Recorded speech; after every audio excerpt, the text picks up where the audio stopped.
Career confusion हा खरंच एक खूपच मोठा विद्यार्थ्यांचा प्रश्न झालेला आहे आजकाल.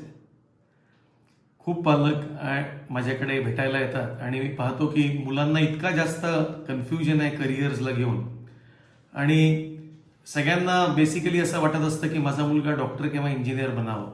सध्या तरी महाराष्ट्रात किंवा आपल्या इथल्या महाराष्ट्रातल्या जनतेमध्ये असं आहे की भैया दोनच करिअर्स आहेत. पण असं नाहीये, 13,000 पेक्षा जास्त करिअर्स आहेत. आणि आता हे कन्फ्युजन कसं दूर करायचं, काय पॅरामीटर्स आहेत ज्याच्या आधारावरती एका मुलाचं करिअर आपण, एका स्टुडंटचं करिअर आपण निवडायला पाहिजे, है ना.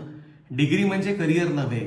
तुम्ही बघितलं असाल की बरेचदा डॉक्टर्स असतात, पण ते डॉक्टर्स शेवटी IAS ऑफिसर्स बनतात किंवा इंजिनियर सुद्धा IAS ऑफिसर्स बनतात. मी बरेच इंजिनियर्सला बघितलंय ज्यांनी फोटोग्राफी आपलं प्रोफेशन ॲज अ करिअर निवडलेलं आहे. तर करिअर हा विषय वेगळा असतो. करिअर म्हणजे ते असतं की ज्याच्यामध्ये तुमचं पोटेन्शियल हे पूर्ण यूज होतं आणि तुम्ही जे काही काम करताय त्याला एन्जॉय करता, त्याच्यामध्ये आपलं 100% पुटअप करू शकता. त्याला करिअर म्हणतात. डिग्रीनी करिअर होत नसतं. तर बेसिकली काय पॅरामीटर्स आहेत याच्याबद्दल मी या व्हिडिओमध्ये तुम्हाला सांगणार आहे. तर प्रत्येक विद्यार्थ्यामध्ये, प्रत्येकामध्ये ईश्वराने दिलेले काहीतरी गुण आहेत. कोणी चांगलं बोलतं, कोणी चांगलं लिहितं, कोणी चांगलं गातं, कोणी अभ्यासात खूपच चांगलं असतं, कोणाचं इमॅजिनेशन खूप चांगलं असतं, असे कोणामध्ये ऑर्गनायझिंग स्किल्स खूप चांगले असतात, कोणामध्ये इव्हेंट मॅनेजमेंट सारखे सगळे असतात, कोणामध्ये कम्युनिकेशन स्किल्स फार चांगले असतात. तर प्रत्येकामध्ये काय चांगले गुण आहेत याचं आकलन केल्यानंतरच त्याचं करिअर हे निवडलं गेलं पाहिजे. तर मी या 5 पॅरामीटर्सबद्दल तुम्हाला आज सांगणार आहे. पहिलं पॅरामीटर असतं की सेल्फ अनालिसिस, की आकलन करणे. विद्यार्थ्यामध्ये स्किल आणि इंटरेस्ट. कोणी म्हटलं की मी क्रिकेट आवडतं म्हणून मी सचिन तेंडुलकर बनून जाईल असं नसतं. फक्त इंटरेस्टवरती करिअर घडत नसतं. स्किलचं त्याचा जोडीला असणं हे फार आवश्यक आहे. तर स्किल सेट आणि इंटरेस्ट या दोघांचं मॅचिंग करणं आवश्यक असतं. समजा एखाद्या विद्यार्थ्यामध्ये कम्युनिकेशन लाजळू वृत्तीचं असेल किंवा त्याच्यामध्ये कम्युनिकेशन व्यवस्थित नसेल, त्याला एकांतवास आवडत असेल, अशा मुलाला समजा मी म्हणेन की अशा प्रोफेशनमध्ये जा जिथे एक्स्ट्रोवर्ट नेचर पाहिजे, किंवा त्याला MBA मार्केटिंग करायला सांगेन किंवा तो लॉ सारख्या प्रोफेशनमध्ये जाईल, तर हे बरोबर घडणार नाही. ठीक आहे. तर हे उदाहरणार्थ तुम्हाला सांगतोय. तर पहिलं आहे सेल्फ अनालिसिस. दुसरं असतं मग आयडेंटिफिकेशन ऑफ स्ट्रीम. तुमच्या स्किल सेटला आणि तुमच्या इंटरेस्टला आयडेंटिफाय करून नंतर तुम्ही तुमची एक स्ट्रीम निवडू शकता. तिसरं आहे identifying the right education system. आज तुम्ही IIT मधनं इंजिनियर बनता तर तुमची व्हॅल्यू वेगळी आहे. तुम्ही लोकल कुठल्या इंजिनियर कॉलेजमधनं इंजिनिअरिंग करता, तुमची व्हॅल्यू वेगळी आहे. आज तुम्ही इकॉनॉमिक्स श्रीराम कॉलेज ऑफ इकॉनॉमिक्सवरनं करता किंवा हार्वर्डवरनं करता, तुमची व्हॅल्यू वेगळी आहे. तेच तुम्ही एक साधारण कॉलेजमधनं करता, तुमची व्हॅल्यू वेगळी आहे. तर मुलांना एक्सपोजर मिळणं फार आवश्यक आहे. एक आयडियल एज्युकेशन सिस्टममध्ये, एक लिबरल एज्युकेशन सिस्टममध्ये मुलांचं जाणं फार आवश्यक आहे. तर identification of education system nationally as well as internationally हे फार इम्पॉर्टंट आहे. चौथा पॅरामीटर असतो की आज समजा मला एखाद्या पर्टिक्युलर क्षेत्रामध्ये बेस्ट ऑफ द युनिव्हर्सिटीजला जायचं आहे, तर मला काय काय तयारी करावी लागेल. What are the parameters I need to cover, हे फार आवश्यक आहे. मग त्याची कशी तयारी करायची, काय काय लागेल, त्याला कसं कसं करावं लागेल. आणि मग 5वा इम्पॉर्टंट असतं फायनान्शियल प्लॅनिंग आणि moral support of the parents.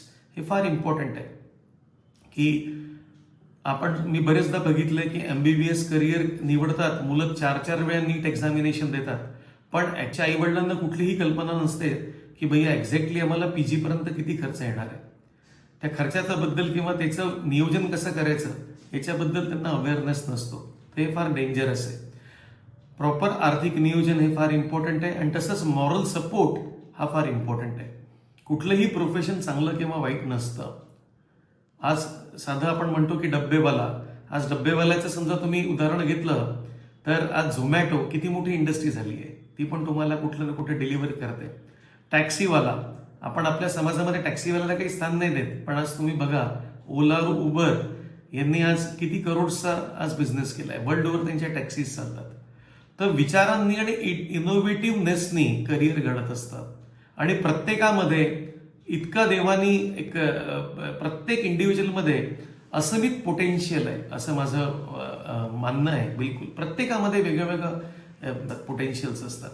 तर प्रत्येक विद्यार्थ्याचं त्याची आर्थिक परिस्थिती किंवा त्याची सामाजिक स्थिती किंवा त्याचं बौद्धिक फक्त मार्कांनी आकलन करणं पण ठीक नाही, तर त्याची बौद्धिक क्षमता आणि त्याचा अकॅडमिक परफॉर्मन्स तसंच त्याच्या आर्थिक बाबींचा विचार करून आपण एक योग्य त्यांना मार्गदर्शन त्यांच्या गुणांच्या नुसार त्यांच्या इंटरेस्टनुसार त्यांना आपण देऊ शकतो.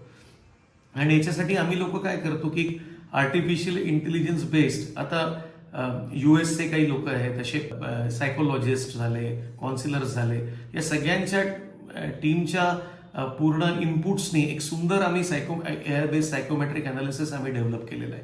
आणि तज्ज्ञांद्वारे आम्ही सगळ्या मुलांना सल्ला देतो. त्याच्यावर त्यांचं योग्य करिअर निवडायला, प्लॅन करायला, अगदी करिअर प्लॅनिंग, करिअर आयडेंटिफिकेशन, मग त्यांचं मेंटरिंग करणं त्यांना, की त्यांचे प्रोफाईल बिल्डअप करणं, त्यांना कुठल्या क्षेत्रामध्ये ज्याही क्षेत्रामध्ये जायचं आहे तर जागतिक स्तरावरती त्यांना कमीत कमी खर्चामध्ये कसं जाता येईल याच्यासाठी पण आम्ही पूर्ण मार्गदर्शन करतो. तर career identification, career planning, admissions and training या सगळ्यांसाठी ॲस्ट्यूट करिअर्स कडनं तुम्हाला मार्गदर्शन आहे. तर आम्ही सायकोमेट्रिक अनालिसिस, आमचं फारच सुंदर सायकोमेट्रिक अनालिसिस आहे.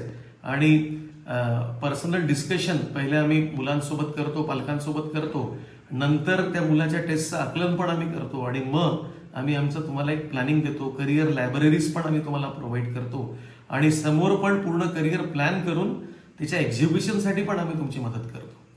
तर माझा हा व्हिडिओ तुम्ही नक्की शेअर करा आणि माझ्या यूट्यूब चॅनलला तुम्ही नक्की सबस्क्राईब करा. आणि 1 to 1 तुम्हाला समजा मला भेटायचं असेल तर तुम्ही खालती दिलेल्या नंबर्सला तुम्ही संपर्क करू शकता. माझ्या वेबसाईटला तुम्ही व्हिजिट करू शकता आणि माझी अपॉइंटमेंट बुक करून माझ्याशी नक्की तुम्ही बोलू शकता. तर आपण तुमच्या मुलांसाठी सुद्धा, प्रत्येक स्टुडंटसाठी एक क्वालिटी आणि अफोर्डेबल एज्युकेशन आपण प्लॅन करू शकतो. आणि नवीन एज्युकेशन पॉलिसीमध्ये पण खूप प्रोव्हिजन्स आहेत तुमच्यासाठी.